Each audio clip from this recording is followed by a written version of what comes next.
لا حول ولا قوة إلا بالله. قال رب اشرح لي صدري ويسر لي أمري واحلل عقدة من لساني يفقه قولي. إلهي أنت مقصودي ورضاك مطلوبي، أعطني محبتك ومعرفتك.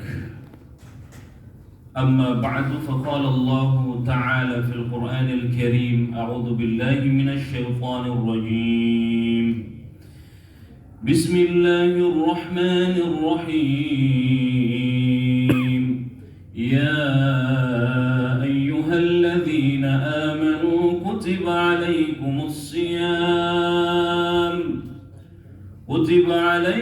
الصيام كما كتب على الذين من قبلكم لعلكم تتقون.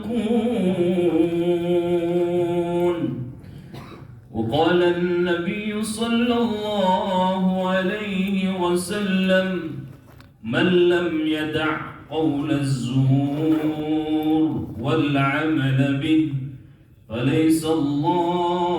فليس لله حاجة في أن يدع طعامه وشرابه. صدق الله العظيم وصدق رسول الله الكريم، ونحن على ذلك من الشاهدين والشاكرين، والحمد لله رب العالمين.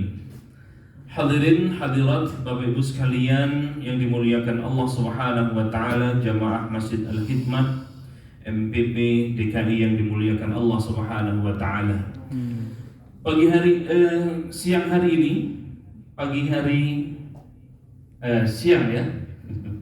Siang hari ini atau sore hari ini kita alhamdulillah di kesempatan yang mulia ini di Ramadan yang keempat.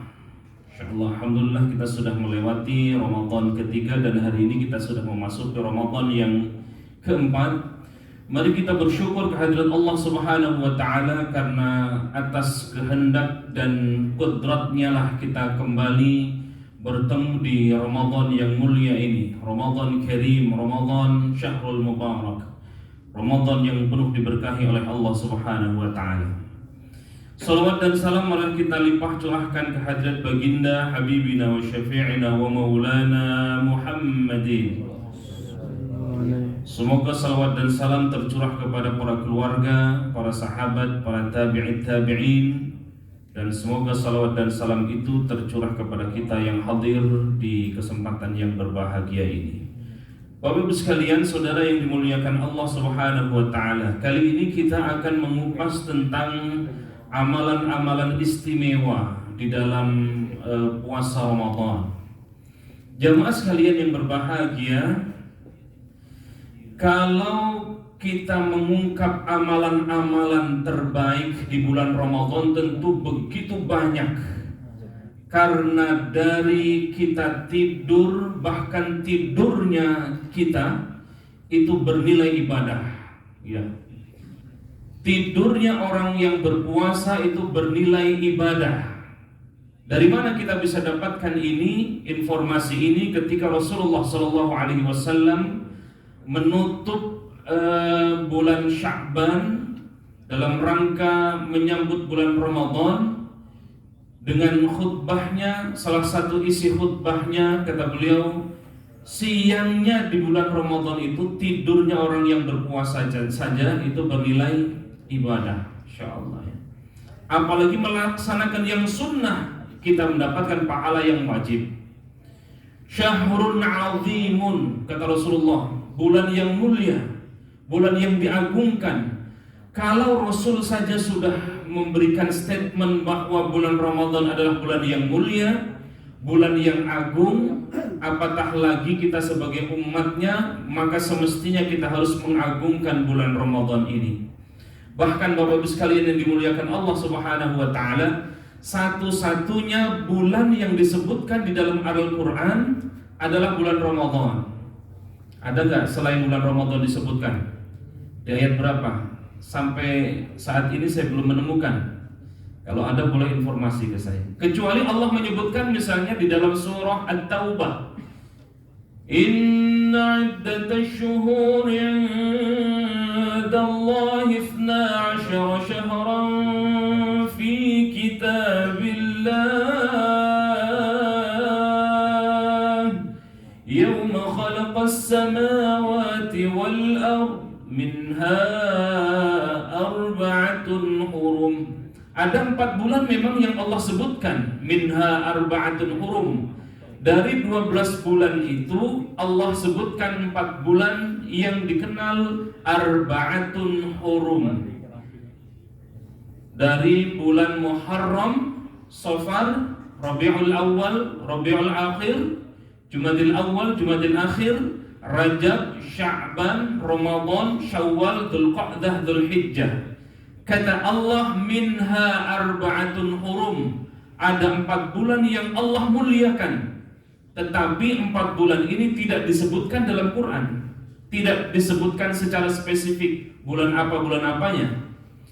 Yang disebutkan adalah dari hadis Rasulullah, Thalathatun mutawaliyatun, 3 bulan yang berturut-turut. 3 bulan itu Dzulqa'dah, Dzulhijjah, Muharram, dan 1 lagi bulan Rajab.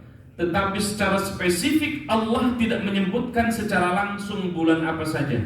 Tetapi begitu Ramadan, Bapak sekalian yang dimuliakan Allah, Allah langsung menyebutnya. Terdapat di surah Al-Baqarah ayat 185. Kita lihat, A'udzu billahi minasy syaithanir rajim. Syahrul Ramadan alladzi unzila fihi al-Qur'an hudan lin-nasi wa bayyinatin minal huda wal furqan. Di ayat ini bulan apa yang disebutkan? Ramadan. Syahrul Ramadana. Ya. Langsung Allah menyebutkan Ramadannya.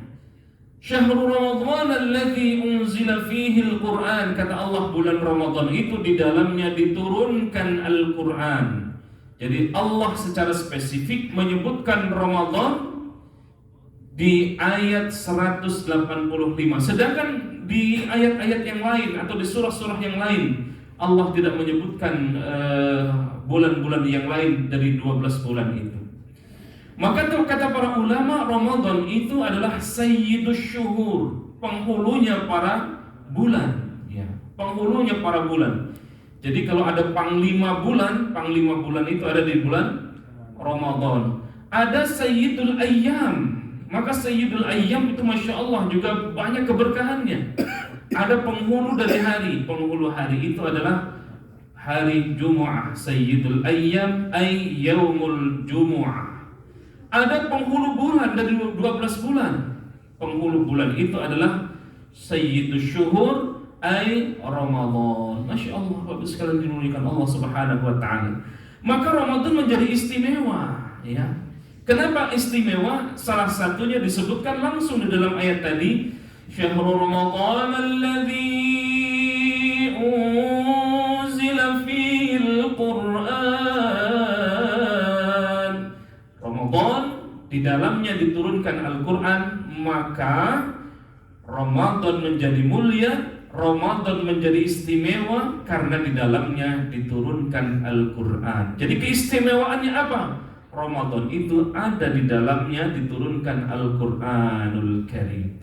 Maka jamaah sekalian yang dimuliakan Allah Subhanahu wa taala, amalan yang pertama yang istimewa yang harus kita lakukan di bulan Ramadan adalah tilawah Al-Qur'an. Tidak ada yang dilakukan oleh Rasulullah di bulan Ramadan. Masya Allah, di bulan Ramadan Rasulullah Sallallahu Alaihi Wasallam talaqi itu bertemu, nyetor hafalannya kepada siapa? Kepada malaikat Jibril alaihi salatu wassalam. Jadi Bapak sekalian dimuliakan Allah Subhanahu wa taala, ngaji Quran itu ya jangan sendirian ya Pak ya.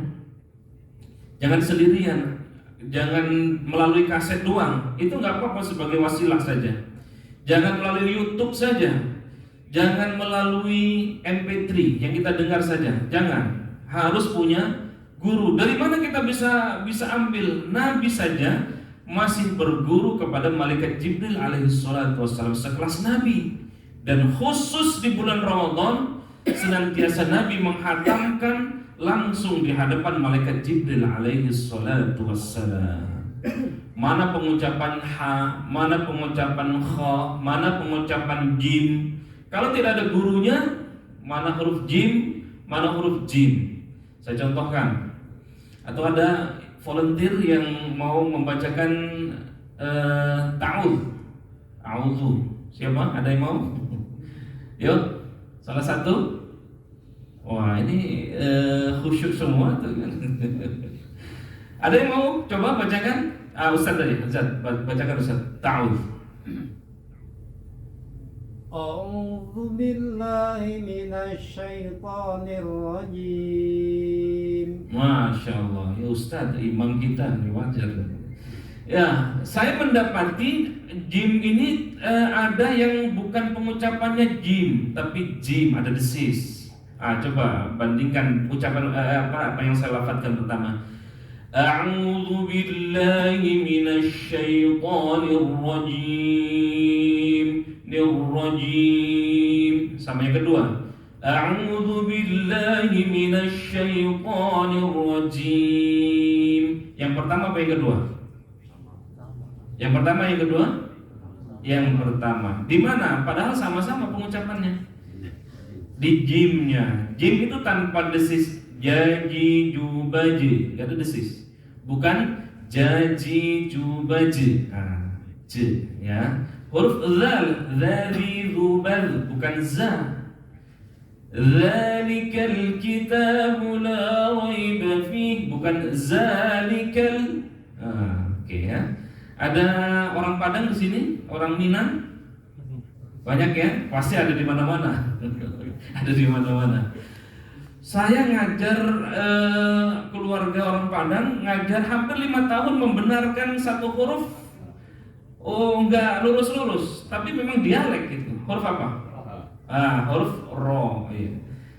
Ayo Bunda, kita baca Bismillahirrahmanirrahim. Ikutin. Bismillahirrahmanirrahim. Ya, dialek, ya gitu. Tapi kori-kori itu lahir dari ranah tanah Minang tuh, banyak sekali kori-kori ya. Tapi itu dialek. Ada orang Bali atau orang Aceh di sini? Oh, nggak ada ya? Atau nggak ada yang ngaku? Dialek mereka begini, siroto, ya, huruf to harusnya to jadi to. Siratal ladzina an'amta 'alaihim. Ya, sirato. Padahal to, ya. Kalau orang-orang tua dulu yang maaf dari Jawa, an'amta 'alaihim, an'amta 'alaihim. Ya, enggak apa-apa dialek ya. Tapi memang harus dibetulkan. Al-Fatihah. Ya, memang dialeknya begitu, tapi harusnya Al-Fatihah. Ya, ha ya ubah. Bukan antara ha mana ha mana a. Ya, kadang alhamdu alha.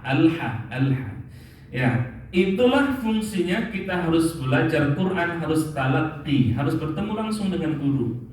Mana huruf jim, mana huruf ha, mana huruf ha, mana huruf kha, mana huruf za, zai, dha, ya, dan seterusnya, huruf ghain dan seterusnya. Dan jamaah sekalian dimuliakan Allah Subhanahu wa taala, para ulama-ulama kita, salafus saleh kita memang memfokuskan diri khusus di Ramadan ini.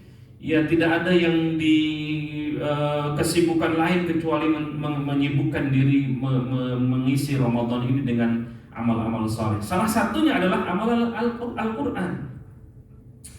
Ya, ayat yang pertama kali turun, Iqra bismi rabbikal ladzi khalaq, bacalah dengan nama Tuhanmu. Iqra bismi rabbikal ladzi khalaq, khalaqal insana min 'alaq, Iqra wa rabbukal akram alladzi 'allama bil qalam. Maka begitu banyak keistimewaan dalam orang-orang yang mentadabburi Al-Qur'an, orang yang belajar Al-Qur'an, atau orang yang terkait dengan Al-Qur'an, maka itu masya Allah keberkahan demi keberkahan. Itu baru satu amalan yang hebat ya, khusus di bulan Ramadan. Turunnya Al-Quran khusus di bulan Ramadan, maka salah satu kesibukan kita adalah mentadabburi Al-Quran.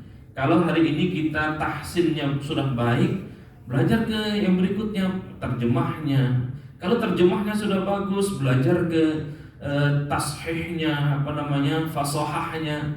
Kalau sudah bagus fasahahnya, tajwidnya. Kalau sudah bagus tajwidnya, jadi gak selesai-selesai. Belajar ulumul Qur'annya. Ulumul Qur'annya sudah selesai, belajar tafsirnya. Tafsirnya sudah selesai, ya mengamalkannya. Masya Allah. Jadi ilmu yang terkait dengan Al-Quran. Saya S1 saya bidang ilmu Al-Quran, S2 bidang ilmu Al-Quran, S3 bidang ilmu Al-Quran. Keseharian ngajarnya bidang Al-Quran. Sampai beberapa tahun atau puluhan tahun belajar Quran, rasanya masih banyak yang belum saya kuasai. Disertasi saya itu tentang diskursus munasabah Al-Quran. Satu kajian atau satu bidang saja di bidang ulumul Quran. Munasabah Al-Quran kurang lebih 500 halaman. Sudah dicetak diskursus munasabah Al-Quran oleh penerbit Amzah Bumi Aksara. Silakan cari itu Hasan Ahmad Said, diskursus munasabah Al-Quran. Itu baru satu bidang, belum bidang yang lain. Saya contohkan gini.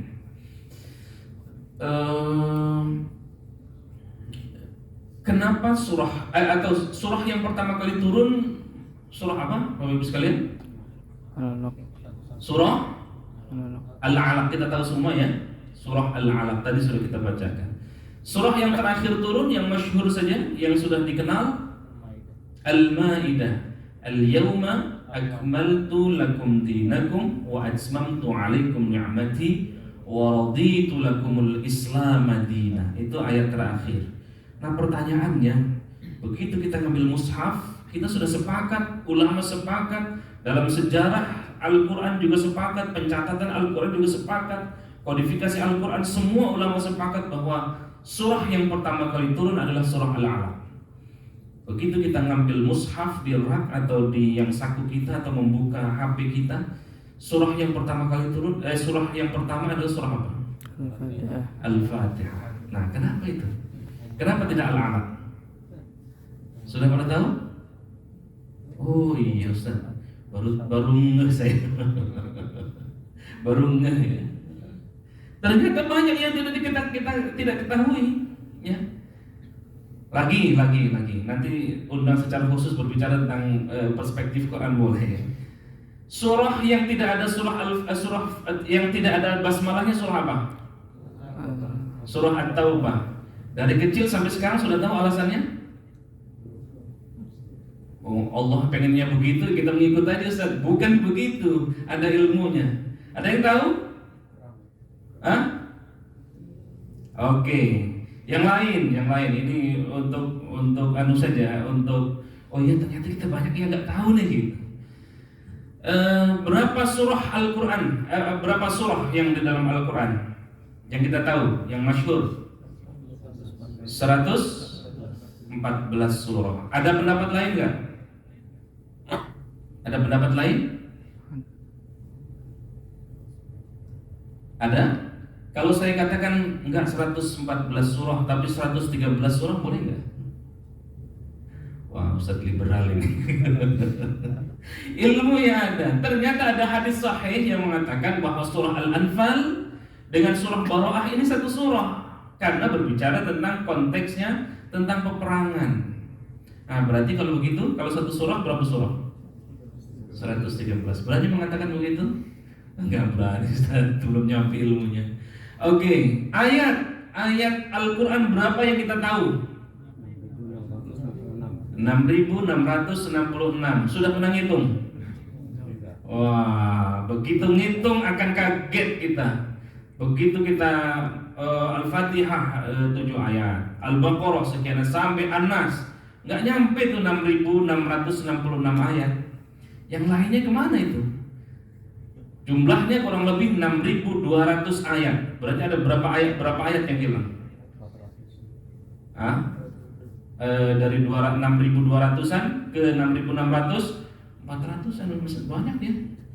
Kemana itu ayatnya? Oh, ternyata dalam penyusunan Al-Quran, atau sebelum ke situ saya kembali tanya lagi, apakah semua surah di dalam Al-Quran itu diberikan nama oleh Nabi? Diberikan nama enggak oleh Nabi? Semuanya? Enggak. Kalau begitu siapa yang memberikan nama? Tim perumus kodifikasi Al-Quran yang diketuai oleh Zaid bin Sabit. Ya, Zaid bin Sabit. Maka kata para ulama tentang kodifikasi Al-Quran, pengumpulan Al-Quran, tertib, ada dalam ulumul Quran itu dikenal ilmu tartibun nuzul wa tartibus suwar, susunan surah dan susunan ayat, ya. Itu bagian dari kajian disertasi saya, kajian disertasi S3 saya. Nah, tentang tartibus suwar wa tartibul ayat, susunan surah itu ada dua pendapat. Yang pertama ijtihadi, yang kedua adalah tauqifi atau tauqifi dulu. Tauqifi itu sudah dari sononya Nabi sudah memang berbicara.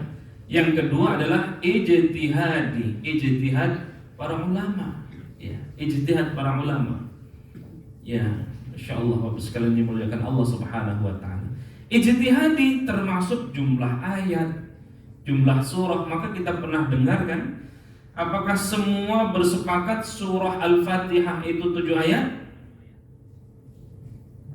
Ada pernah dengar ayat berapa ayat? Ada selain 7?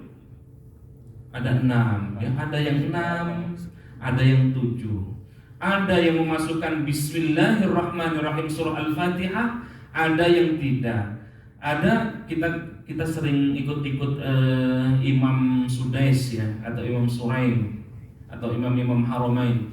Shiratal ladzina an'amta 'alaihim ghairil maghdubi 'alaihim waladdallin.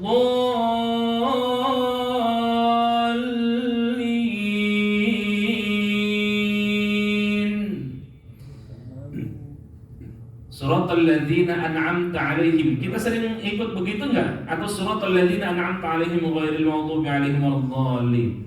Mana yang biasa kita praktekkan dalam imam? Di rumahnya dah. Yang pertama apa yang kedua? Yang kedua, shiratal ladzina, nyambung. Shiratal ladzina an'amta 'alaihim ghairil maghdubi 'alaihim waladdallin. Ada yang mempraktekkan yang pertama? Shiratal ladzina an'amta 'alaihim ghairil maghdubi 'alaihim waladdallin. Kalau kita shiratal ladzina an'amta 'alaihim berhenti, maka kita harus meyakini bahwa ayat ini terdiri dari 2 ayat. Shiratal ladzina an'amta 'alaihim 1 ayat, ghairil maghdubi 'alaihim waladdallin 1 ayat. Jangan hanya ngikut-ngikut doang. Ikut Imam Sudais begitu saat di ketika umrah, ketika haji. Rupanya ada ilmunya. Ada yang menyebutkan 6 ayat, ada yang menyebutkan 7 ayat. Oh, ini tauqifi kalau gitu. Termasuk penempatan surah, penempatan ayat itu ijtihadi. Ijtihad maksud ijtihad. Ya, Masya Allah, Bapak sekalian dimuliakan Allah. Maka Al-Quran itu secara ta'rifnya, secara definisinya, kata para ulama, Al-Quran huwa kalamullah al-mu'jizu al-munazzal ala khatamil anbiya'i wal mursalin biwasitatil amin Jibril alaihi salatu wassalam, al-mabdu'u bi suratil Fatihah wal mukhtatamu bi suratin Nas, al-muta'abbadu bi tilawatih. Al-mabdu'u bi suratil Fatihah, saya ingin menggarisbawahi di situ saja. Diawali dengan surah Al-Fatihah, wal mukhtatamu bi suratin Nas, dan diakhiri dengan surah An-Nas. Itulah yang ada pada mushaf kita. Bagus sekali dimuliakan Allah. Mushaf itu atau mushaf yang kita pegang itu dikenal sebagai mushaf Utsmani. Kenapa dinamakan mushaf Utsmani? Karena kodifikasi Al-Quran itu terjadi pada masa Utsman bin Affan, Khalifah Utsman bin Affan. Waktu itu dibikin menjadi 5. 1 disebar ke Makkah, ke Madinah, Kufah, Basrah. 1 lagi disimpan oleh imam. Maka mushaf itu dikenal dengan mushaf al-imam. Sudah dalam bentuk mushaf. Kalau dulu masih lembaran-lembaran, maka dikenal dengan suhuf. Ya, itu Bapak sekalian dimuliakan Allah Subhanahu wa taala. Enggak akan selesai mengkaji Quran, kita preteli satu persatu, Masya Allah panjang. Itu baru satu. Tapi satu saja kita mendekat kepada Quran, Masya Allah, kebaikan, lipatan, kebaikan ada di dalam Quran. Gak percaya? Kita lihat hadis Rasul. Man qara'a harfan min kitabillah falahu hasanah wal hasanatu bi'ashri amthaliha wa la aqulu alif lam mim harfun walakin alifu harfun wa lamu harfun wa mimu harfun. Jadi kalau kita membaca hadis ini, bisa saya katakan apapun kesulitan kita, jadikan Quran sebagai terapinya. Sakit sesakit apapun kita, model apapun sakitnya, jadikan Quran sebagai terapinya. Baik itu sakit fisik maupun sakit hati. Ya, yang sakit hati udah otomatis itu ya. Ala bi dzikrillahi tatma'innul qulub. Kalau pengen hatinya tenang, zikir, dan zikir terbaik itu adalah baca Quran. Insyaallah. Man qara'a harfan min kitabillah falahu hasanah. Siapa yang qara'a harfan, membaca Al-Quran harfan. Nabi menyebutkan harfan doang tuh Pak, Bapak sekalian. Satu huruf saja, bukan satu ayat, bukan satu kalimat, bukan satu surah, satu juz, satu Al-Quran. Nabi malah menyebutkannya enteng, harfan. Min kitabillah, dari Al-Quran, falahu hasanah, maka sudah bernilai kebaikan. Wal hasanatu bi'ashri amthaliha, dan hebatnya bukan satu kebaikannya, tetapi 10 kebaikan. Wala aqulu alif lam mim.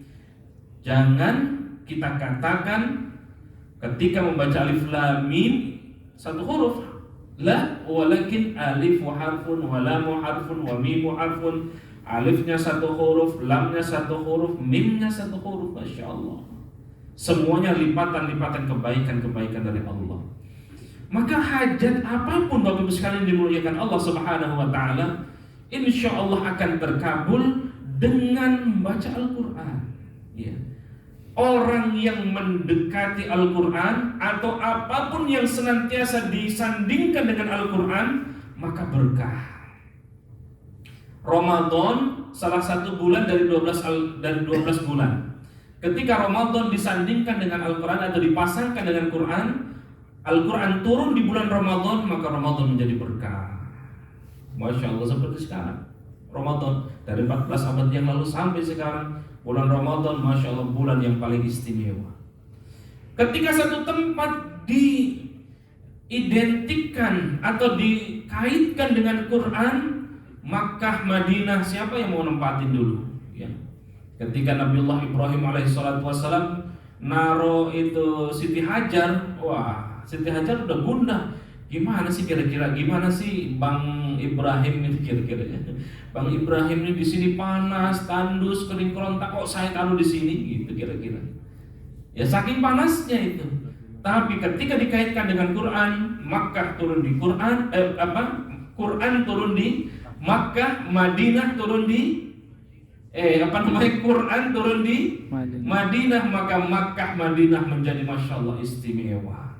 Maka dikenal sebagai Haramain, dua kota suci, dua kota yang dimuliakan Allah Subhanahu wa taala. Kalau Bapak Ibu sekalian pernah haji atau umrah, datanglah ke Bukit Taif. Di Taif itu Masya Allah, 2018 saya membawa jamaah.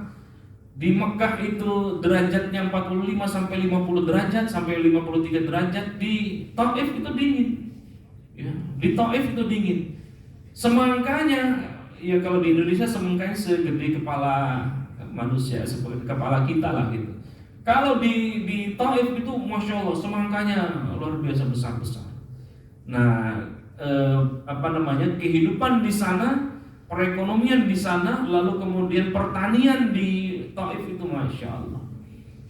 Bahkan di Makkah Madinah itu sekarang sudah rindang ya sudah hijau dan seterusnya. Itu tempat yang dikaitkan dengan Quran maka menjadi istimewa. Lalu kemudian Rasulullah menjadi Sayyidul Anbiya wal Mursalin, penghulunya para nabi dan rasul. Itu ada pada Nabiullah Muhammad SAW. Dari 25 nabi yang dipilih oleh Allah Subhanahu wa taala, yang dikenal oleh kita semuanya, dari sekian ribu nabi sesungguhnya ya. Tapi sekian ribu nabi itu tidak populer ya. Salah satu yang populer saja yang diantara dari 25 itu ada Nabi Khidir misalnya, itu juga nabi. Tapi taruhlah 25 nabi itu.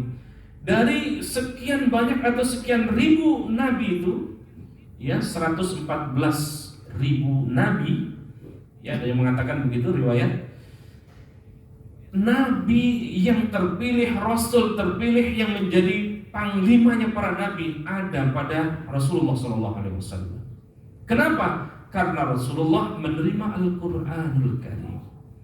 Maka kita ingin dimuliakan oleh Allah, Bapak sekalian ya.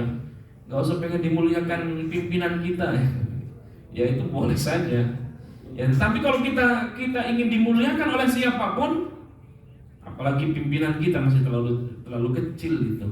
Allah memuliakan kita kalau kita memuliakan Al-Quran, maka otomatis kita akan dimuliakan Allah. Masya Allah. Ini di detik-detik terakhir menjelang jam 1 baru satu amalan yang istimewa. Sekali lagi saya mengulang, kalau kita memuliakan Al-Quran, maka pasti Allah akan memuliakan kita. Kalau Allah yang sudah memuliakan kita, ya Masya Allah. Jangankan kita minta, nggak minta aja Allah kasih tuh. Ku tahu yang ku mau, kira-kira doanya itu. Ya doa sabu jagat gitu. Doanya sudah terkabul itu Masya Allah ya. Maka kata Nabi, khairukum man ta'allama al-Quran wa 'allama. Sebaik-baik kita, sebaik-baik kalian adalah orang yang belajar Al-Quran dan yang mengajarkannya. Lalu Rasul katakan juga 14 abad yang lalu memberikan bocoran kepada kita kalau kita ingin dianggap sebagai keluarganya Allah. Ini kan keluarga besar MVP ya. Ya kalau sudah keluarga kita, anak, istri, apapun yang diminta anak kita kasih. Apapun yang diminta istri kasih. Karena keluarga. Nah ada juga kata Rasulullah memberikan bocoran 14 abad yang lalu, kalau kita ingin dianggap sebagai keluarganya Allah, jadilah ahlul Quran. Ahlul Quran ay ahlullah. Masya Allah. Orang yang mahir di dalam Al-Quran, orang yang mendekat kepada Quran, orang yang menyibukkan diri dengan Al-Quran, maka dialah keluarganya Allah Subhanahu wa ta'ala. Wallahu a'lam bissawab. Ini jam 12.56. Kalau masih ada 4 menit yang mau tanya jawab, monggo. Kalau tidak ada saya lanjutkan 4 menit ke depan. Gimana? Cukup? Atau ada yang perlu ditanyakan? Satu orang boleh saya berikan kesempatan. Nampaknya tidak ada. Saya sambung dengan satu hadis lagi kalau begitu. Bukan hanya di dunia Bapak sekalian dimuliakan Allah Subhanahu wa ta'ala, tetapi sampai akhirat. Ya. Ada yang pernah tahu atau merasakan bagaimana sempitnya di alam kubur? Ada yang tahu? Belum pernah Ustaz, belum pernah merasakan. Tapi pasti nggak kita merasakan? Pasti nggak kita mati? Kullu nafsin dha'iqatul maut. Pasti nggak? Pasti. Pasti kita akan melewati kubur itu. Kullu nafsin dha'iqatul maut. 1 kali 2 meter ya. Hanya cukup buat badan doang. Ya, cukup buat badan doang. Ada satu amalan yang amalan itu Bapak sekalian dimuliakan Allah Subhanahu, yang dimuliakan Allah Subhanahu wa ta'ala. Dari sekian banyak amalan yang kelak akan mendampingi kita, yang kelak akan menjadi lentera buat kita, ya dikubur di tempat yang gelap, ya, Masya Allah, ada teman yang istimewa. Teman itu adalah bacaan Quran kita sampai hari akhir. Kata Nabi, Iqra'ul Quran fa innahu ya'ti yawmal qiyamah syafi'an li ashabih.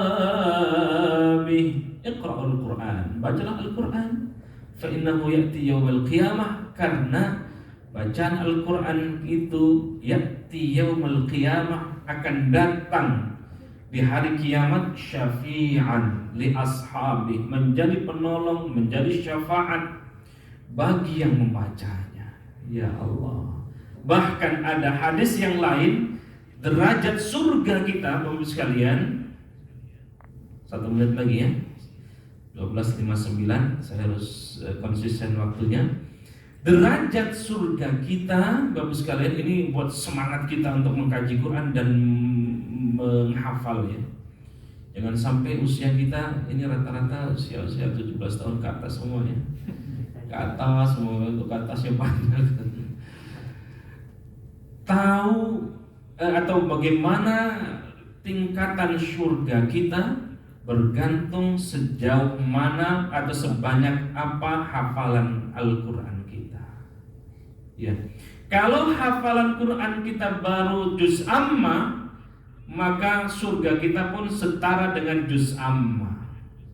Kalau Al-Quran yang kita hafal itu banyak, maka seperti itulah tingkatan surga kita. Masya Allah.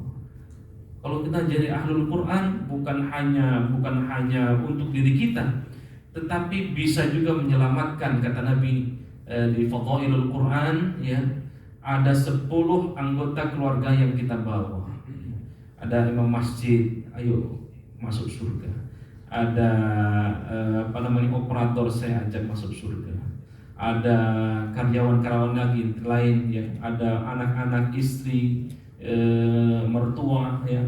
Kita ajak 10 orang, ya, memberikan syafaat. Wallahu a'lam bishawab. Sudah tepat jam 13.00 di jam saya. Yang benar dari Allah, yang salah atas kedhaifan diri saya pribadi. Mari kita tutup dengan hamdalah, alhamdulillahirabbil alamin wa kafaratul majlis, subhanakallahumma wa bihamdika asyhadu an la ilaha illa anta astaghfiruka wa atubu ilaik. Surah Al-'Asr wal 'asri innal insana lafi khusr illa alladziina amanu wa 'amilus shalihati wa tawassaw bil haqqi wa tawassaw bis sabr. Wallahu a'lam bis-shawab, wallahu al-muwaffiq ila aqwamit thoriq. Wassalamualaikum warahmatullahi wabarakatuh.